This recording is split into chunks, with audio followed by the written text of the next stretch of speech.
নরসিংদীর রায়পুরার সরকারি আদিয়াবাদ ইসলামিয়া উচ্চ বিদ্যালয় ও কলেজে ২০০৫ সালে অধ্যক্ষ পদে নিয়োগ পান নূর সাখাওয়াত হোসেন মিয়া। অভিযোগ উঠেছে ২০১৮ সালে জাতীয়করণের পর থেকে নানা অনিয়ম ও দুর্নীতিতে জড়িয়ে পড়েন অধ্যক্ষ।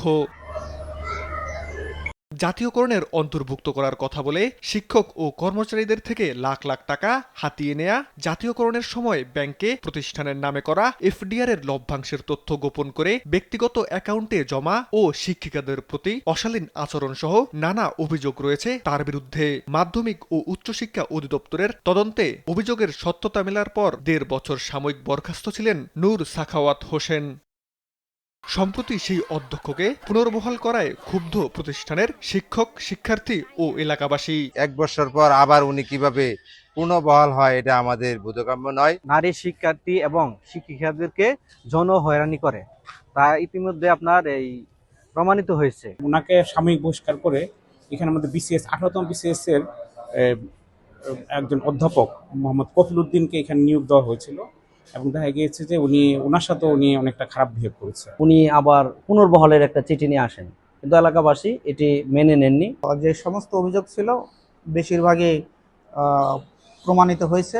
সাময়িক বরখাস্তের পর থেকেই অধ্যক্ষের কক্ষ তালাবদ্ধ করে রেখেছে এলাকাবাসী। তাই রায়পুরা উপজেলা নির্বাহী কর্মকর্তার কার্যালয়ের একটি কক্ষে অফিস করছেন নূর সাখাওয়াত হোসেন মিয়া। ওয়াউসির তদন্তে প্রমাণিত হয়েছে কথাটা ঠিক না, কারণ এখানে তখন একতরফা হয়েছে।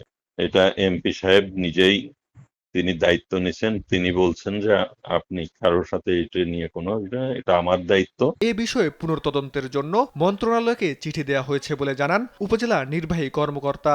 মন্ত্রণালয়কে মাউসিকে আমরা লিখেছি, আমাদের জেলা প্রশাসক স্যারের মাধ্যমে আমরা চিঠি প্রেরণ করেছি এখানে সার্বিক পরিস্থিতি সম্পর্কে, যেটা কিভাবে দ্রুত রিজলভ করা যায়। এদিকে শিক্ষা মন্ত্রণালয় থেকে করা তদন্তে অভিযোগ প্রমাণ হয়নি বলে জানান স্থানীয় সংসদ সদস্য আশরাফ উদ্দিন বকুল। শিক্ষা মন্ত্রণালয় থেকে তদন্ত কমিটি করলো, নরসিংদী কলেজের প্রফেসর দিয়া টিম করে দিল।